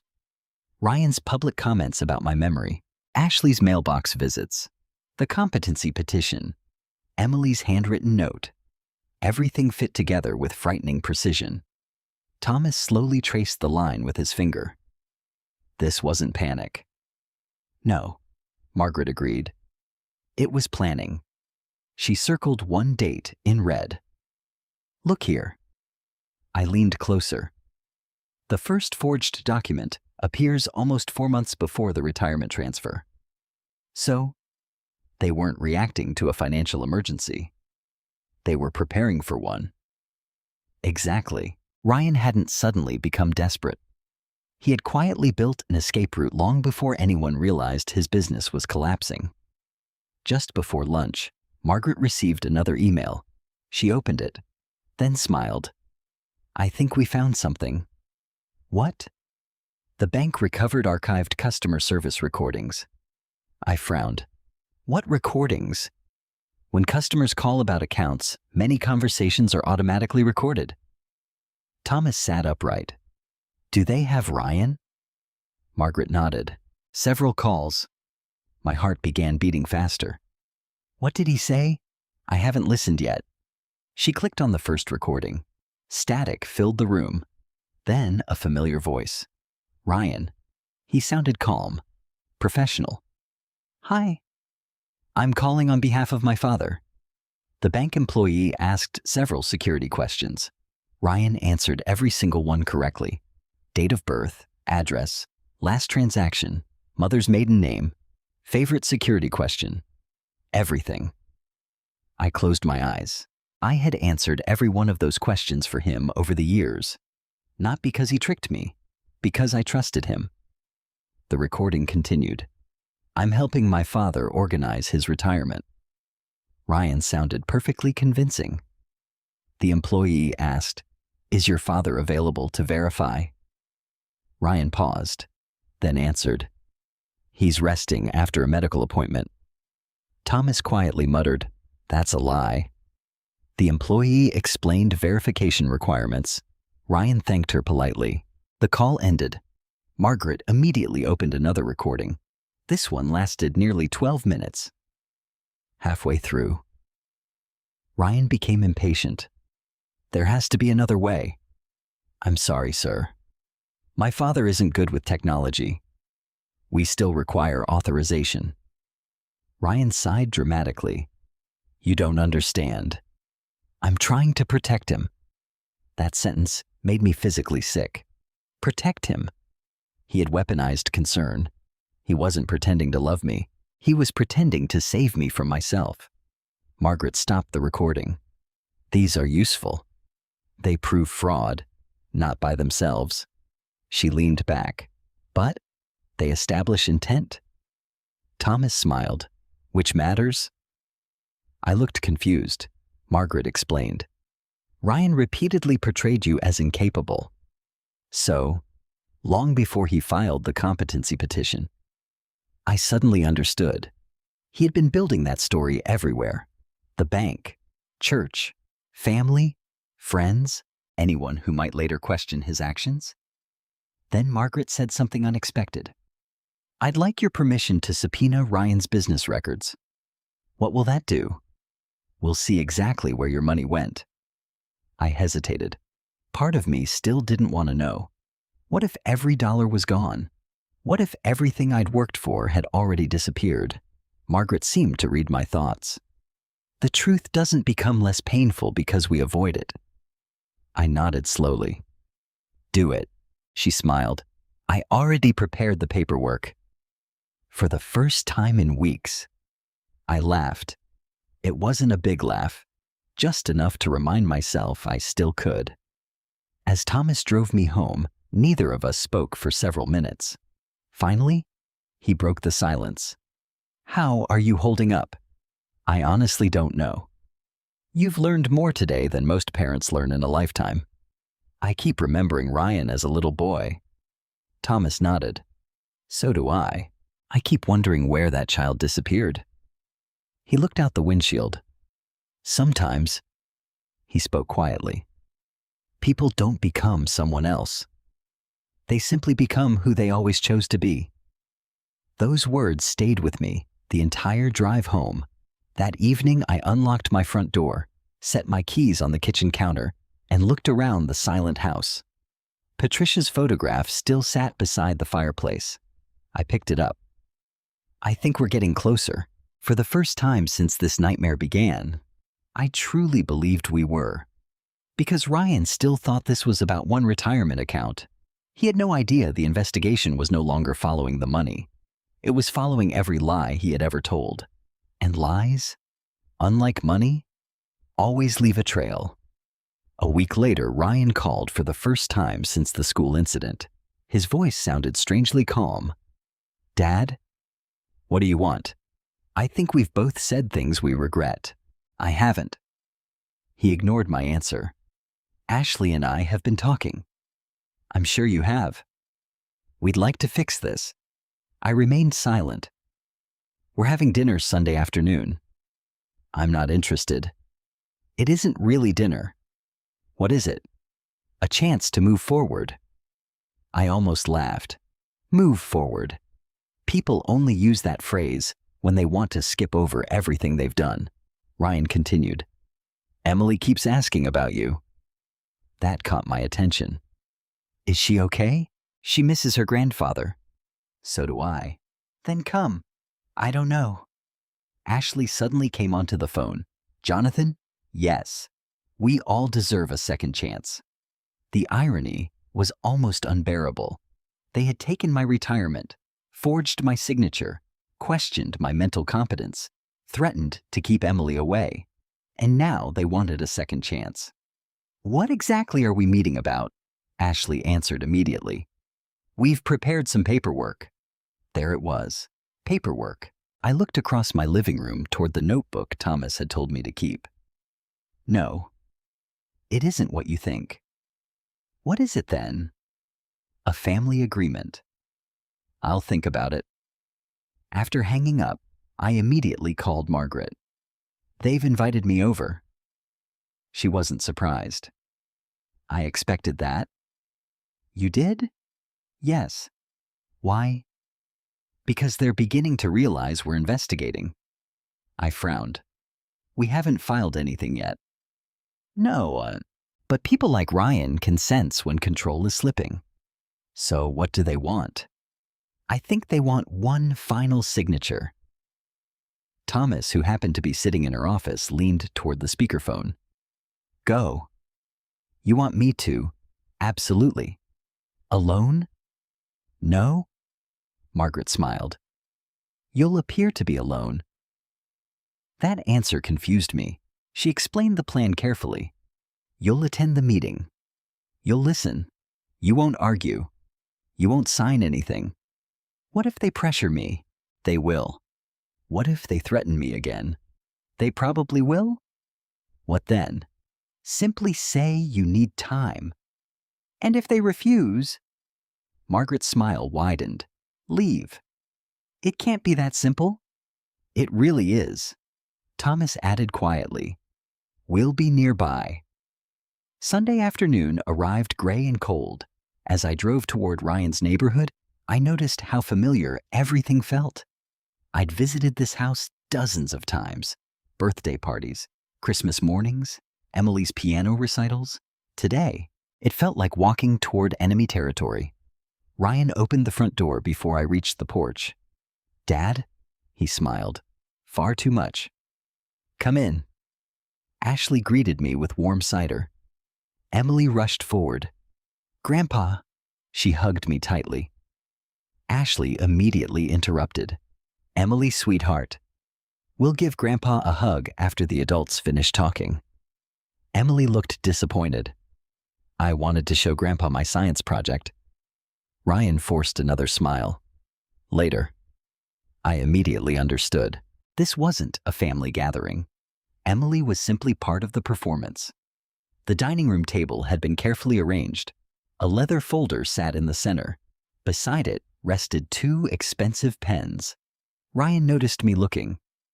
I figured we'd keep things organized. I see. Ashley poured coffee. No need to be nervous. I'm not. Ryan sat directly across from me. Dad, I've been thinking. So have I. I don't want lawyers involved. I know. They'll only take your money. I almost smiled. After everything he'd already taken, he was worried about legal fees. Ashley opened the leather folder. We drafted something. She slid several pages toward me. I didn't touch them. What is it? Ryan answered. A family settlement. I slowly picked up the first page. The title immediately caught my attention. Voluntary Financial Management Agreement. My pulse quickened. I kept reading. The document stated that I voluntarily acknowledged declining financial judgment. It appointed Ryan to oversee my remaining finances. It authorized him to sell assets when necessary, including my house. I looked up. So, this is your solution? Ryan nodded. It protects everyone. It protects you. It protects Emily too. There she is again. Ashley leaned forward. Jonathan, if Ryan's company survives, I'm not signing. She blinked. You haven't finished reading. I've read enough. Ryan remained remarkably calm. Dad, listen. I'm listening. This gives us time. For what? To recover. Using my house. Temporarily. I gently placed the document back onto the table. No. Ryan's smile finally disappeared. You don't understand. I understand perfectly. Ashley tried another approach. What if we guaranteed repayment? You already promised repayment. This time we'll put it in writing. I couldn't help it. I laughed. Actually laughed. Ryan frowned. What's funny? The people asking me to trust paperwork, I tapped the agreement, are the same people who forged paperwork. The room became silent. For the first time all afternoon, no one had an answer. Ryan finally spoke. So, you've hired a lawyer? I didn't respond. You have. Still nothing. Ashley folded her arms. Who? I smiled slightly. You'll find out? Ryan leaned back. I was hoping we could settle this privately. You had that opportunity. When? Before you stole from me. His jaw tightened. I told you. I didn't steal. I looked him directly in the eyes. Then why are you so desperate for my signature? Neither he nor Ashley answered. Just then, Emily walked into the dining room, carrying a model volcano. Grandpa, she beamed proudly. It really erupts. Ryan immediately stood. Emily, go back to your room. But now. She froze. I had never heard him speak to her that sharply. Her smile disappeared instantly. I'm sorry. She quietly walked away. The sound of her bedroom door closing echoed through the house. I looked at Ryan. You didn't have to do that. This isn't the time. It was never the time to use her against me either. Ashley sighed dramatically. Jonathan, we're trying to save this family. No. I slowly stood up. You're trying to save yourselves. Ryan stood too. If you walk out that door, what? There's no coming back. I calmly picked up my coat. You made that decision months ago. He stepped between me and the front door. Think carefully. I have. You'll lose Emily. Those words hurt, more than anything else he'd said all afternoon. For one brief moment, I almost gave in. Then I remembered something Margaret had told me. People who rely on threats usually have very little else left. I looked at my son, the confident businessman who once believed he controlled every move I made. For the first time, I saw fear behind his eyes. Real fear. Not because he was losing me, because he was losing control. I gently stepped around him. At the front door, I paused. Without turning around, I said quietly, You should stop worrying about what I'm going to sign. Silence filled the room. Instead, I added, You should start worrying about what Margaret Collins is about to discover. Behind me, I heard complete silence. Then one unmistakable sound. Ashley gasped. I smiled to myself as I walked toward my car. For the first time since this nightmare began. They finally understood. I wasn't coming back to negotiate. I was coming back with the truth. And this time, they knew it too. Monday morning began with a phone call from Margaret. I could tell from her voice that something had changed. Jonathan? Good morning. I think we've reached the turning point.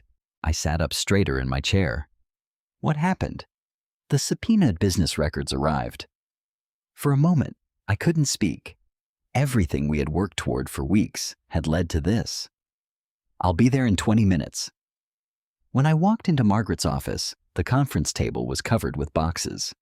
Bank records, invoices, loan agreements, email printouts, accounting reports. Thomas stood beside one of the boxes with a yellow legal pad in his hand. He looked at me and smiled for the first time in weeks. They're finished. What do you mean? They just don't know it yet. Margaret motioned for me to sit. I want to show you something. She opened Ryan's business ledger. Thousands of transactions covered the pages. At first, they looked meaningless. Then she highlighted several deposits. One matched the exact amount withdrawn from my retirement account. Another matched the fraudulent home equity application. A third caught my attention immediately. What is that? Margaret turned the page toward me. A payment. $42,000. Destination, Luxury Horizon Motors. I frowned. I don't understand. Thomas answered. Ryan bought a truck. I blinked. A truck? Brand new. When? 3 days after transferring your retirement money. I leaned back in my chair. For weeks, Ryan had insisted every dollar went towards saving his business. That had been a lie. He had used part of my retirement to buy himself a luxury pickup truck. I closed my eyes, not because of the money, because I finally understood something. He had never expected to repay me. Margaret continued turning pages. There are more. Restaurant charges, vacation deposits, designer furniture, private club memberships. Ashley hadn't simply supported Ryan's decisions. She had enjoyed them. Every expensive dinner, every shopping trip, every weekend getaway, all while telling me they couldn't afford Emily's tuition. Thomas quietly shook his head. They weren't drowning. They were living. Margaret then opened another folder. This may be the most important document. It was an internal company email. Ryan had written it to his accountant. The subject line read, "Temporary family financing." I frowned. Margaret handed me the printed copy. Halfway down the page, one sentence froze me. "Dad won't notice until quarterly statements arrive. By then, we'll have enough time to stabilize cash flow." I read it again, then again. There was no misunderstanding, no missing context. Ryan had planned the timing. He knew exactly when I would discover the theft. My hands began shaking. Thomas quietly slid a glass of water toward me. "You okay?" I nodded slowly. What? I kept hoping somewhere inside all this. I looked down at the email. There would be one sentence proving he loved me. Nobody answered, because there wasn't one. Margaret gathered every document into organized folders. "I think we're ready." "For court?" "Not yet." "What then?" "We're requesting mediation." I looked surprised. "Mediation?" Thomas smiled. "They'll think it's their last chance." "They'll come?" "Oh yes." "Why?" "Because guilty people often believe they're still smarter than everyone else." 3 days later, we met inside a private mediation office downtown. Ryan arrived wearing an expensive gray suit. Ashley followed carrying a leather briefcase. Both looked confident, almost relaxed. They hadn't seen the evidence. Not yet. Ryan smiled as he sat across the table. "Dad?" I nodded politely. Ashley folded her hands. "We're glad you agreed to this." Margaret spoke before I could answer. "Let's begin." Ryan glanced toward her. "And you are Margaret Collins, my father's attorney." His smile disappeared almost instantly. "I see." Ashley leaned closer to Ryan, whispering. I couldn't hear the words, but I could see the concern on her face. The mediator asked everyone to summarize their positions. Ryan volunteered first. "My father has misunderstood several financial transactions." Margaret made no notes. Ryan continued. "I've always acted in his best interest." Still no interruption. "He trusted me with financial matters." Ashley nodded. "He asked for our help." Then Ryan delivered the lie he'd probably practiced 100 times. "We've sacrificed everything trying to protect him." The room became quiet. Margaret finally spoke. "Are you finished?" Ryan smiled confidently. "I believe so." She reached into her briefcase, removed a single folder, and placed it gently on the table. "I'd like to discuss temporary family financing." Ryan's face changed, instantly. "What?" She opened the folder. "Your email." He stared at the page. His color disappeared. Ashley leaned over. The moment she recognized the document, she stopped breathing for a second. Margaret continued calmly. "The one where you wrote," she read directly from the page, "Dad won't notice until quarterly statements arrive." Complete silence. Ryan swallowed. "That email," "Yes," "is being taken out of context." Margaret smiled politely. "Wonderful." She removed another document, the truck purchase. Ryan looked confused. "What truck?" "The one purchased 3 days after your father's retirement funds were transferred." Ashley looked toward Ryan so quickly that even the mediator noticed. It was a tiny movement, but enough. Margaret noticed everything. Ryan tried another approach. "My business needed transportation." Margaret nodded. "Excellent." She slid photographs across the table. One showed Ryan proudly standing beside the truck at a dealership. Another showed Ashley posting it on social media. The caption read, "Dreams really do come true." Not a single mention of business. Just celebration. Ryan said nothing. Margaret continued building the timeline. Every document, every forged signature, every bank transfer, every false statement, every inconsistency. One after another. Ryan interrupted several times. Each explanation contradicted the last. Ashley attempted to help. She only made things worse. Within 40 minutes, their story had completely collapsed. The mediator quietly removed his glasses. I don't believe this matter can be resolved privately. Margaret nodded. I agree. Ryan finally looked at me.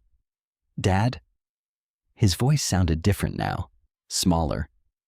This doesn't have to go further. I looked at him for a long time. You said exactly the same thing before. I know. You also said you were protecting me. You weren't. He lowered his head. As everyone began collecting their papers, Ryan made one last attempt. I made mistakes. I waited. But I'm still your son. Those words nearly broke me, because they were true. No amount of fraud, no amount of betrayal, no court ruling could change biology. He would always be my son. But then I remembered something Thomas had said weeks earlier. Trust is never the victim's mistake. I stood slowly. You'll always be my son. Hope returned briefly to Ryan's face. Then I finished. But from this moment forward, I picked up my coat. You'll have to earn the privilege of being my family again. Neither Ryan nor Ashley followed us out. They remained seated, surrounded by the evidence they had spent months trying to hide. For the first time, their lies had nowhere left to go. And for the first time since this nightmare began, justice no longer felt like a distant hope. It felt inevitable. I expected to feel victorious after the mediation. Instead, I felt exhausted. People often imagine justice as a single dramatic moment. A judge's gavel, a confession, a police officer placing someone in handcuffs. Real life is quieter than that. Justice comes in paperwork, court dates, phone calls, long afternoons waiting for signatures, and nights when you lie awake wondering how your own child became a stranger. The week after mediation, Margaret called with the first real victory. The court approved our emergency request. I set down my coffee. What does that mean? Ryan's personal and business accounts connected to the disputed transfers have been temporarily frozen. I closed my eyes. For several seconds, I couldn't speak. Not because I was celebrating, because the reality of it finally settled in. This wasn't just a family disagreement anymore. It was a legal case, one my son was losing. Over the next month, investigators interviewed everyone involved. Daniel Brooks from the bank, the dealership that sold Ryan the truck, the accountant who handled Walker Development Group, even the former notary whose expired commission number had appeared on the forged paperwork. Each interview uncovered another piece of the puzzle. Margaret kept me informed without overwhelming me. We've recovered another transaction. The forensic accountant confirmed the timeline. The electronic authorization originated from a device registered to Ryan's office. Every phone call strengthened the case. Every new fact weakened Ryan's story. Eventually, there wasn't much left of it. Then came the day I had dreaded from the beginning. Emily called, not from her parents' phone, from Linda's. Grandpa? Her voice sounded small. Hi, sweetheart. I've been wanting to talk to you. I've wanted that too. She hesitated. Mom says everything is your fault. I closed my eyes. What do you think? I don't know. Children deserve honesty, not adult battles, not impossible choices. I think, I chose my words carefully. Sometimes grown-ups make mistakes. There was silence. Then Emily quietly asked, Did my dad really take your money? The question broke my heart, because no 12-year-old should have to ask it. I could have lied. I could have protected Ryan, but I had already learned what silence could cost us. Yes, another long pause. I heard them talking after you left. I know. I didn't tell anyone because I was scared. You don't have to apologize. I'm sorry anyway. Tears filled my eyes. You have nothing to be sorry for.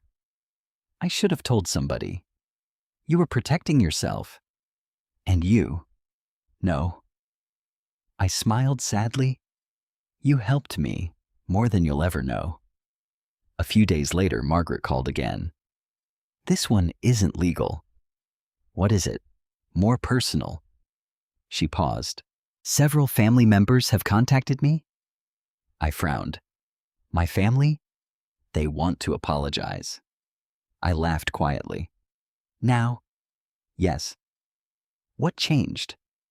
The evidence. Of course, when Ryan controlled the story, people believed him. When documents replaced opinions, everything changed. Over the following week, relatives began calling. My cousin Michael, Aunt Susan, 2 neighbors, even people from church. Most conversations sounded remarkably similar. Jonathan, I'm sorry. I should have listened. I believed Ryan. I never imagined. I accepted every apology politely, but something inside me had changed. Forgiveness came easier than trust. Trust would take much longer. One Sunday morning, Linda asked me a question I hadn't considered. Are you angry? I thought carefully before answering. I'm disappointed. Not angry. I was. What changed?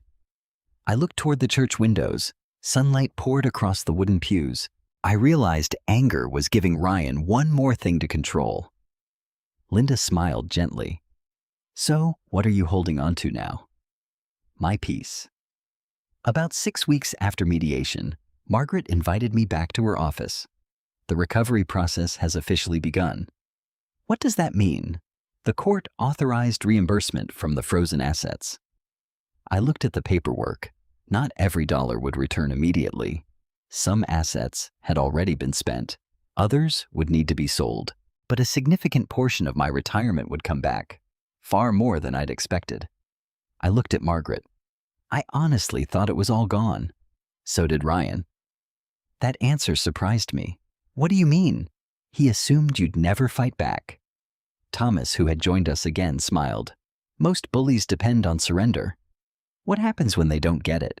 They panic. The final surprise came 2 days before Christmas. Someone knocked on my front door. When I opened it, Emily stood there with Linda. She held a small wrapped package. Grandpa. I smiled so broadly my cheeks hurt. Merry Christmas. She hugged me tighter than ever before. I missed you. I missed you too. She handed me the gift. Inside was a simple photo frame. The picture showed the 2 of us fishing 3 summers earlier. Across the bottom, she'd written in careful handwriting, "Thank you for always telling me the truth." I couldn't speak, not for several moments.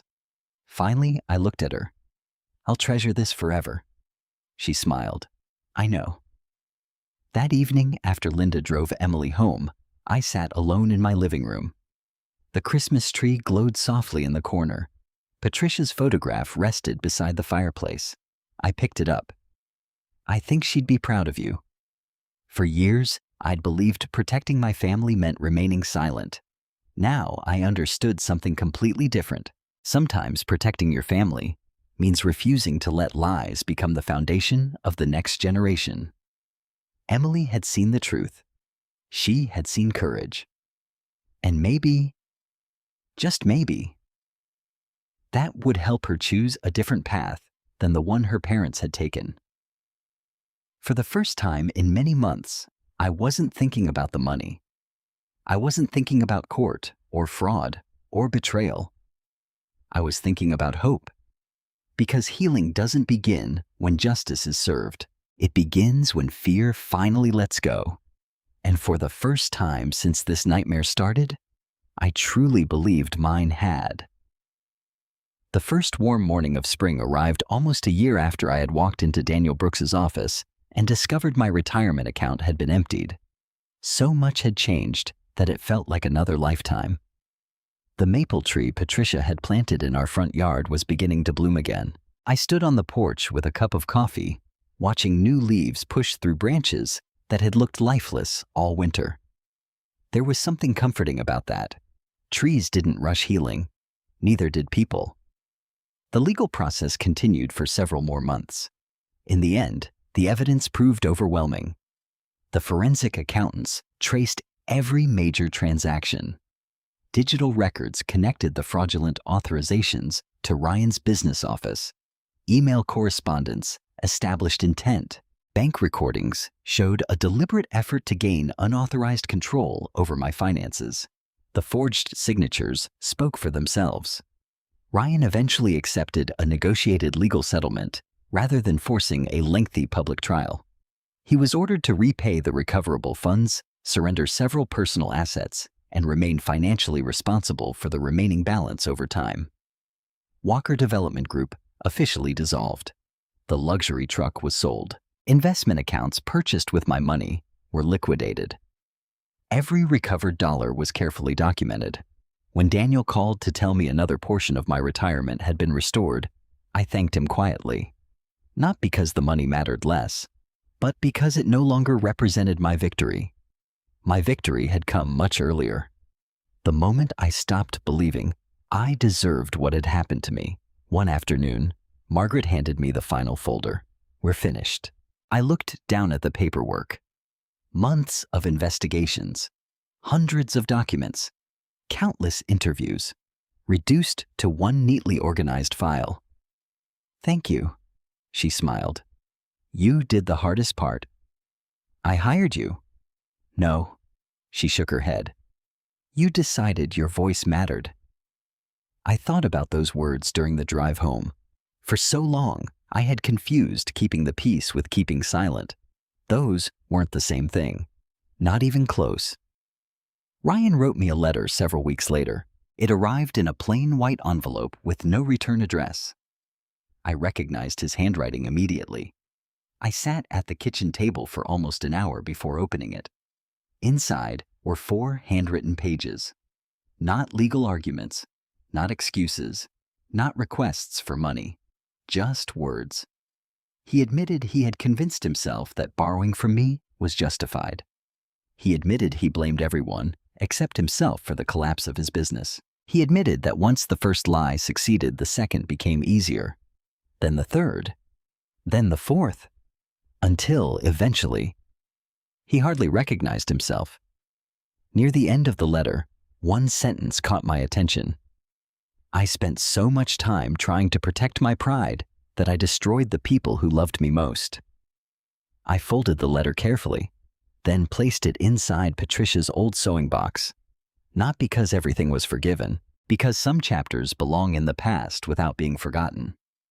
I chose not to move far away. Instead, I sold the large family home and purchased a smaller cottage only 15 minutes from downtown. People assumed downsizing meant I had lost something. The truth was exactly the opposite. For the first time in years, every room belonged to me. Every decision belonged to me. Every morning belonged to me. Freedom has a different meaning when you've almost lost it. Margaret invited me to speak at a community seminar about financial exploitation targeting older adults. The first time I stood before that audience, my hands trembled. Nearly 80 people filled the room. Retirees, widows, veterans, grandparents, people who reminded me of myself. I didn't begin with legal advice. I began with one sentence. The hardest person to suspect is often the first person who asks for your trust. The room became completely silent. After the presentation, people lined up to talk. One woman admitted her grandson had started asking unusual questions about her bank accounts. A retired teacher confessed she had signed documents without reading them because her daughter told her to. Another gentleman quietly said, "I thought I was the only one." I looked him in the eyes. "No, you're not." That afternoon changed my life. Helping others heal somehow helped me finish healing too. Emily visited every other Saturday. At first, our conversations avoided everything that had happened. We baked cookies, went fishing, played board games. Slowly, she began asking harder questions. "Grandpa, yes. Can people make really bad choices and still become good again?" I thought for a long moment before answering. They can. Will Dad? I honestly don't know. She nodded.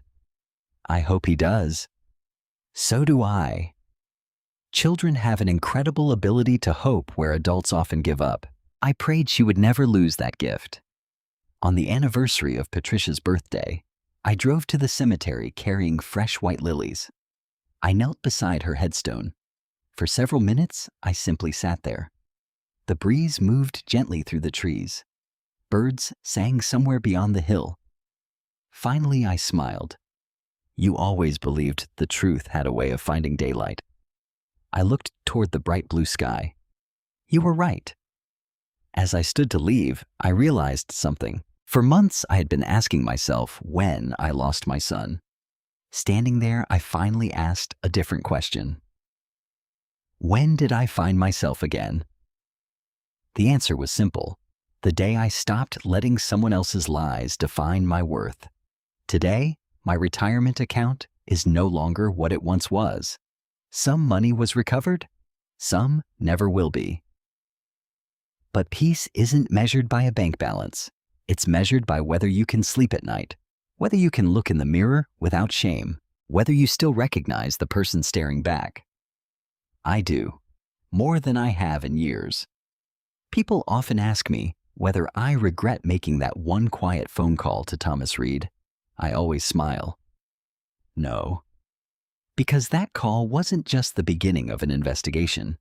It was the beginning of reclaiming my voice.